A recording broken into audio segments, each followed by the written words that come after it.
Here's a life hack for everybody. Welcome back to Strong's Garage. Hey, Matt, Jim here. Another day in paradise. Paradise indeed, if you like Model A's. Yeah. Gonna finish the front end on Jim's Model A. Yeah. And, we left you with a cliffhanger there. oh yeah, classic who's gonna do it instead of a who done it. So we done it. Yeah. We'll do it.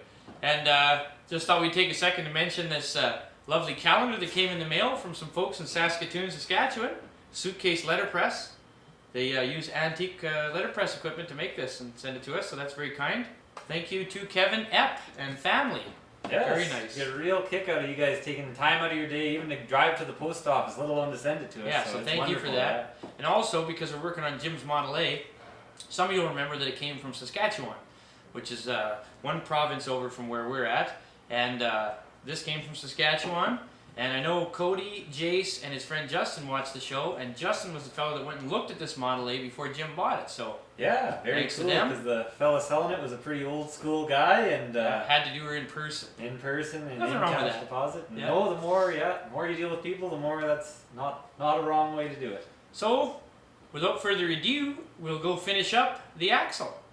All right, we're back on Jim's Model A Ford. Yeah, exciting part two. Part two. Yeah.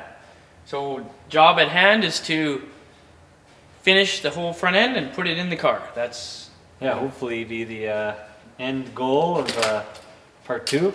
Yeah. So making baby steps here.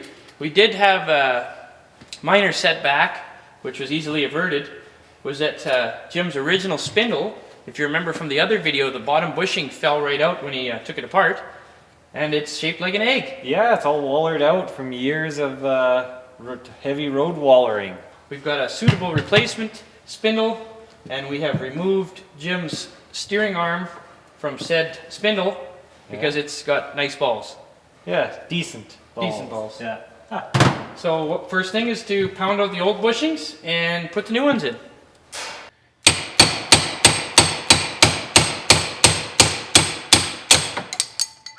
There we go. So, on the top, there's an interesting little tidbit for everybody. You've got your Zerk, or whatever greasing aperture on the outside. Your Kingpin is in the middle. And then here is your steering rod. So, for the grease to get across from there, they did this interesting little groove system. So that lines right up to there. And so when you grease it, it fills the groove, goes around the groove, through the hole, into your Kingpin. We've got our nice bores here now. Old bushings have departed us.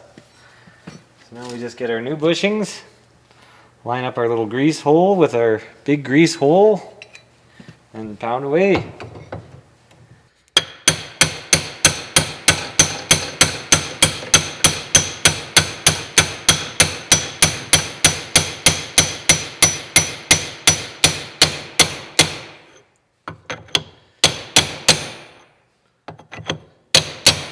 Perfect. As you've seen many times before, or maybe not, a good Kingpin is only as good as its ream job. So luckily we've got some beautiful old tooling here. Factory reamer. And so it just goes in there and it pilots off the bottom to cut it, and then pilots off the top to cut the bottom, and so you're perfectly in line. So we've got a bit of oil here. We'll give it some lube. Then, whoa! I just filled this morning, and it's kind of super filled. Just tidy that up. Set this down here.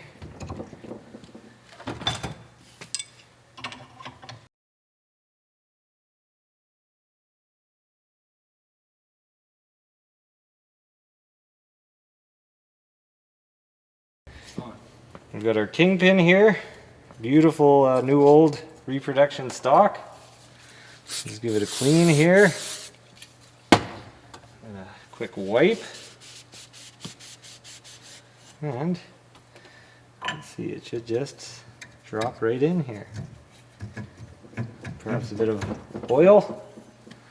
And put a little oil on it.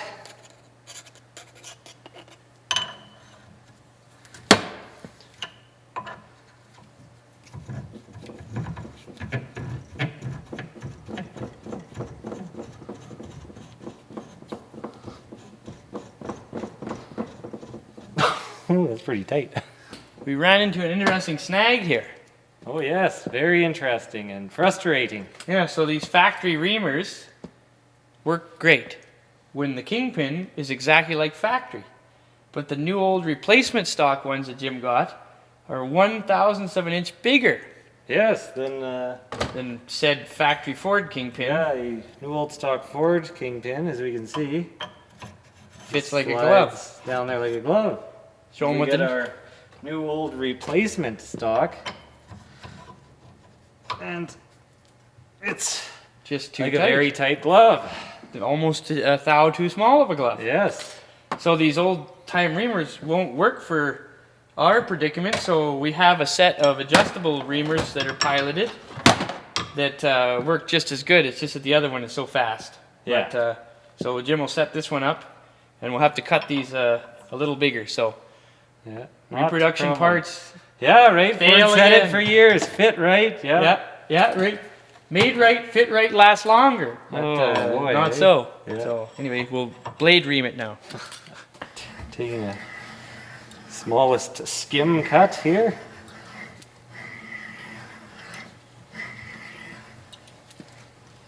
There we go.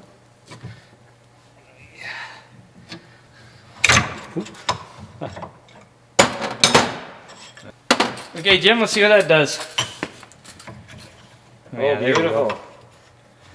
Same thing to the bottom then. Flip.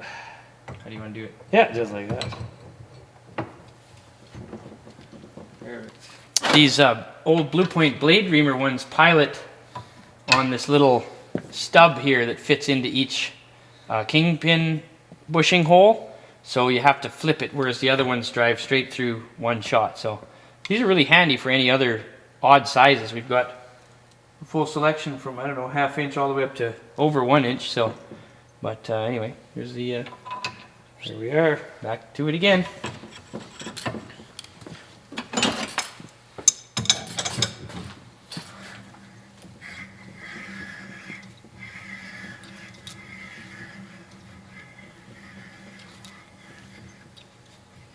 Perfect.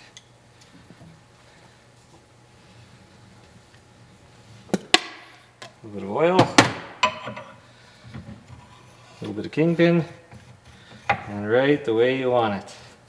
So there we go. One towel over. Who would have thunk it?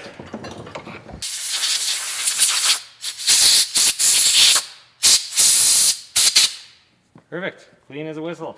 So now we can reaffix our steering arm here, and yeah, we can start going back together. I guess we just do that and then slap it on, eh? Mm-hmm.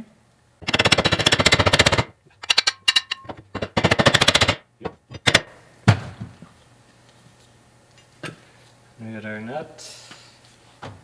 Oh, in plain sight.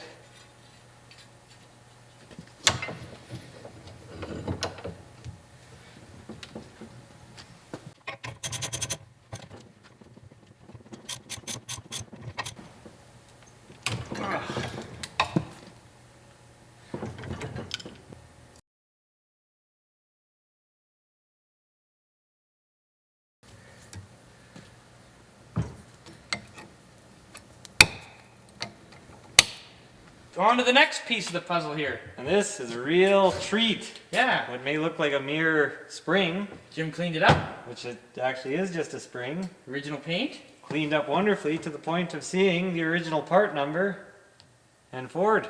So that's pretty neat. So I don't know if it was just, you know, that's, Suffix of a B, so perhaps it maybe was it's a replacement spring. replacement but spring. But nonetheless, if a person would have just went ahead and sandblasted it, gone. that history would be gone and the world would be not as good of a place. That's right. So So, if you remember, we put in new old stock perch pins in the axle. They already were equipped with new bushings, but we've got to replace these spring eye bushings. Another 10-minute pressing video coming right up, my friends. yeah.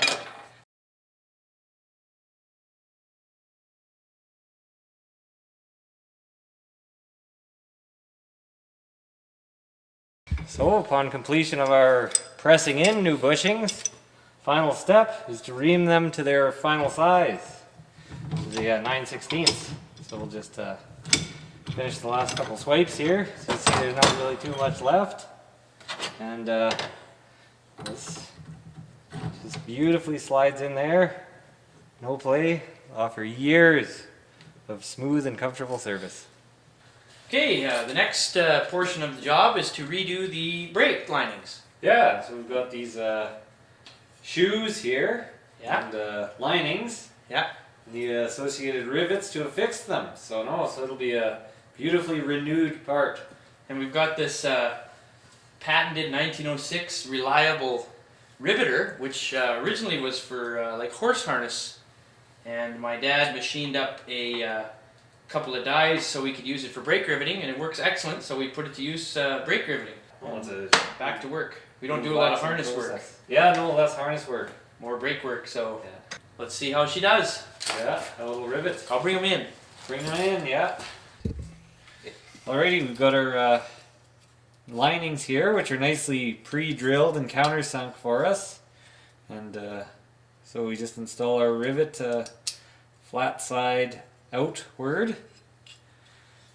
I'll put a second one in here just for alignment's sakes. Whoop, not backwards, but frontwards. Give her a flip.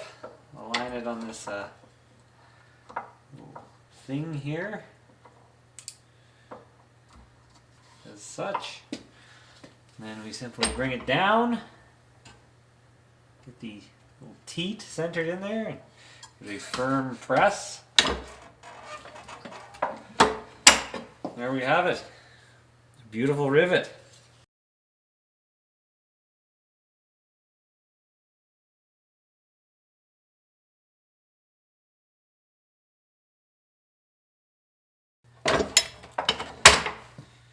There we have it. Beautifully riveted brake shoe. Jim's riveted these, and now we're going to assemble them. So these have this pin here that goes on the top that pushes the shoes out. That's where the that's where the adjuster goes. It's a cone that pushes out. So we're going to put this on with the cone side in for this particular shoe, and just inspect to make sure it's not all marked up and wore out. But these are actually mint. So we just assemble the top with the pin from the back side so that our cotter pins are on the front.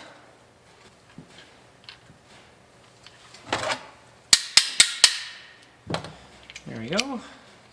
And then I use quite a bit longer pin than I need so I can put a nice wrap on it.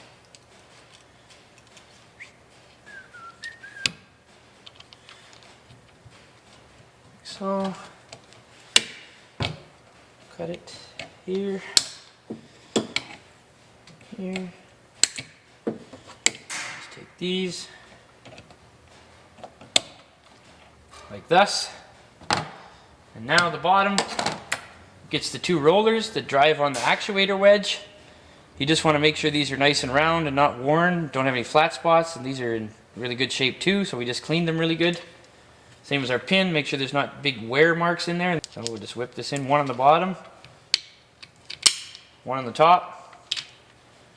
Same thing with the cotter pin. We got a bum cotter pin, what'd you think? Look at that. Oh, look at that. Yeah. Missing a leg from the factory. Same thing. Nice big wrap. You don't want anything sticking out past the wheel. So we just put a nice tight bend on them like this.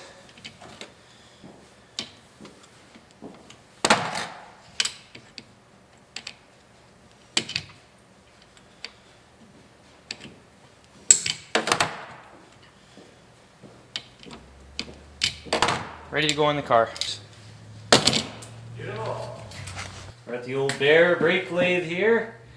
Since these front brakes had no shoes and haven't been used probably since the Cold War, here we'll give them a quick little cleanup. Maybe the second war.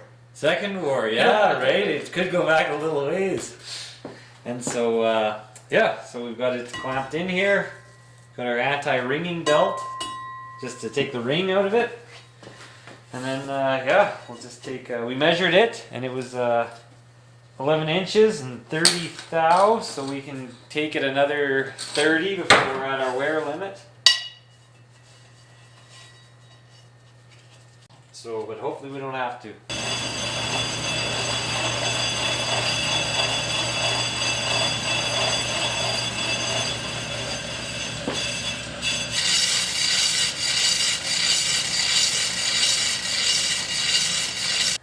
Yeah, it was a relatively small cut. We're at 35 thou. See, it's starting to clean up here.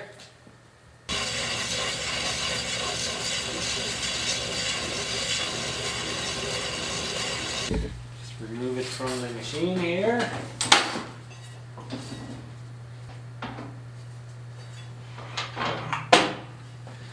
A beautiful brake drum.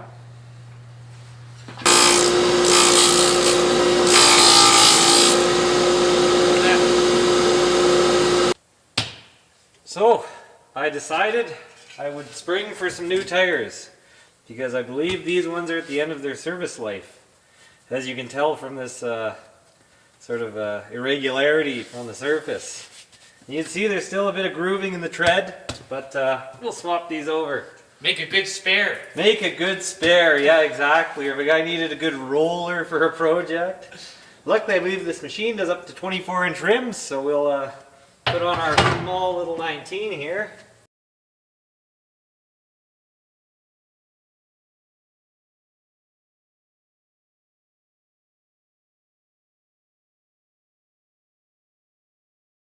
Here's a life hack for everybody. You might notice, we'll give her a rotate, you'd say this tire's worn out. With a little help from some belting, well, you're going to be getting a few more miles out of this tire. So we'll save this for the next one.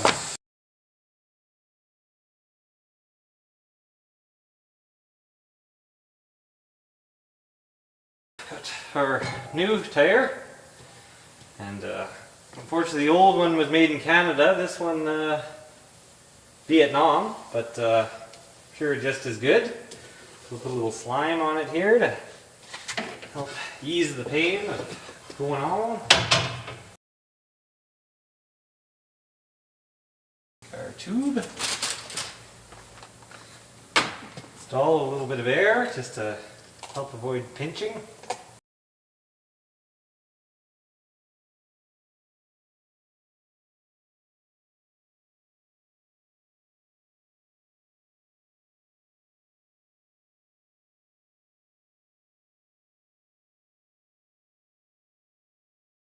Got it all on here. We'll just fill this thing up with some air and be ready for its new home. And just like that, it's the belle of the ball. Well, now comes the fun part. Oh yeah, everything's been cleaned and this is just really nice work. Yeah, everything's rebuilt, rebushinged, honed, fitted. Now, we final assemble this front end.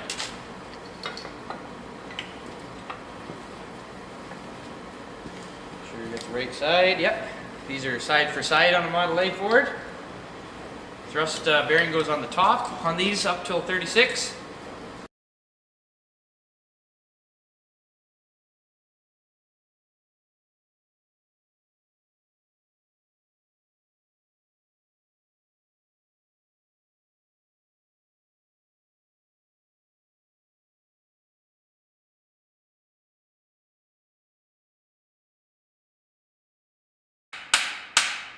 And there we go. Wow, smooth. Beautiful. Boy, compared to the old stuff, She had it. it was just wore out. That's right.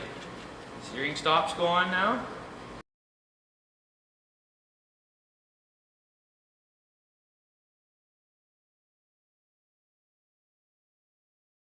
Now, Got a beautifully refurbished spring.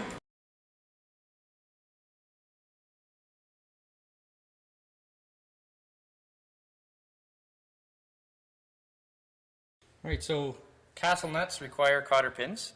We've done several attempts. We've deduced that the holes in these reproduction spring shackles are drilled wrong, and the slots in the nut are off. So we can't Yeah, no There's straight no way to get the pin trip through. through there. So what we have to do now is we're just going to re-drill said shackle. Re-drill bolt. the shackles. Yeah. So another thing to look out for, you think you're getting all good, but New just parts. like our Kingpins that were 1 thou bigger, these slots are a few thou off of arrangement. So now we've re-drilled the hole and the cotter pin is installed. All right, next in line here is our beautifully cleaned up backing plate to go on, and then the push rod, not to be forgotten, which goes through this hollow spindle. It actuates your wedge down here. So we'll just get all of these in place in such a manner.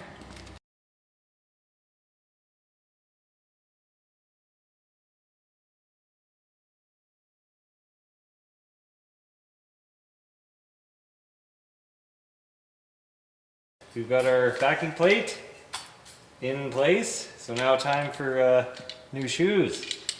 So yeah, we've got these shoes here, relined, arced, ready to rock and roll. So install the rear one here, which is rear only by naming convention. No real leading shoe or self-actuating or anything like that. So what we can do here is get a roller in, lift that up, hook our spring in, pull our spring back, install our adjuster, and repeat.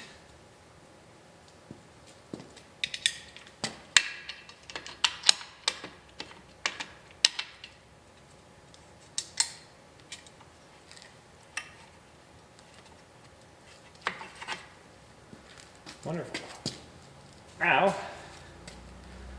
using our brake spring pliers, take our upper spring, like so, down here, get in the rivet, pull, push, and in we are. Up next, we've got our drums, which we've taken a quick skim off of just to true them up. They were in pretty good shape because there's no shoes or braking going on in the front before. And bearings packed, cleaned, everything ready to go. So we'll just get this on here.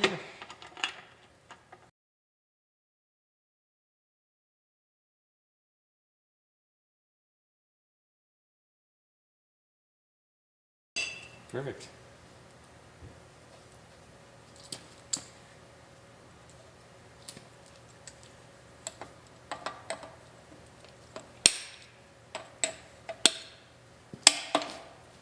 Well, we've taken it as far as we can for now. We've assembled everything. We have to do a little bit of work on the tie rod. We'll have to shorten it, thread it. But for now, we're going to put the wheels on that Jim mounted. Yeah. Just have a look. Take a peek, see what she looks like here. Very exciting. Looks like we did nothing. Oh, it looks like we've done, yeah, 0.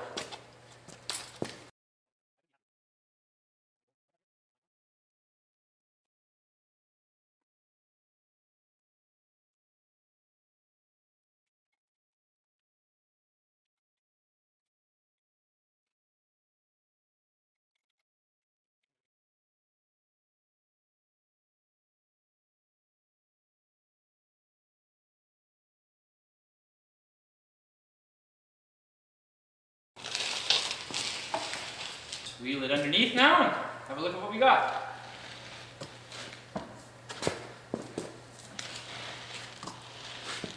All right there. Good. I can probably just lift it by the horns. Oh yeah, get the jacks out. I can try. Definitely.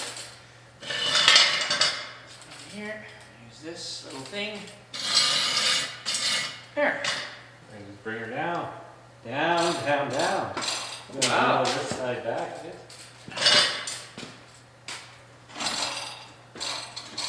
Here, you have to pick up on the back. Oh yeah, pick it on the back. There. There it is. Right where it gotta go. I'll be darned. Installed. Yeah, that's cool. Yes. Oh, it's quite low. Yeah, it's nice. Perfect. Oh, ready to go to work. Well, there you have it. The front end is almost finished. Yeah, right. Apart from the little hiccups incurred with dropping an axle, which is a small price to pay to be cool. Yeah, so we just got to shorten the tie rod end to get our toe in corrected, but that's no big deal. Pretty We'll easy, finish solid that. shaft, so we just run a few more threads. That's right. And then now we won't worry about setting up the brakes until all the brakes on the car are on with all the rods, and then you kind of do it all at once as a unit. Yeah. So that'll be next. We got to straighten the frame, do the rear brakes yet, and then put the motor in. But that'll be part 3, 4, 5, 6, 7, 8. Who knows? Maybe big part 3, maybe. Who Yeah, maybe a knows? big part 3. Yeah. Yeah. But yeah, and a big thanks to the patrons who are really, Keeping the ship floating. Yeah, we were talking earlier about how this is kind of a half a day job. And Well, it it's a turned half. into- Like if you think about this job to put this drop axle in a car, it's about half a day, or maybe a little better, maybe a day. But by the time we film it and move cameras and fart around, it's like 3 days. Yeah. So that takes some time. But thanks for watching, liking, subscribing, and sharing. I see the subscribers are going up, which is yeah, exciting. it's great. Yeah. So Comments? tell your friends. Yeah, comments or Yeah.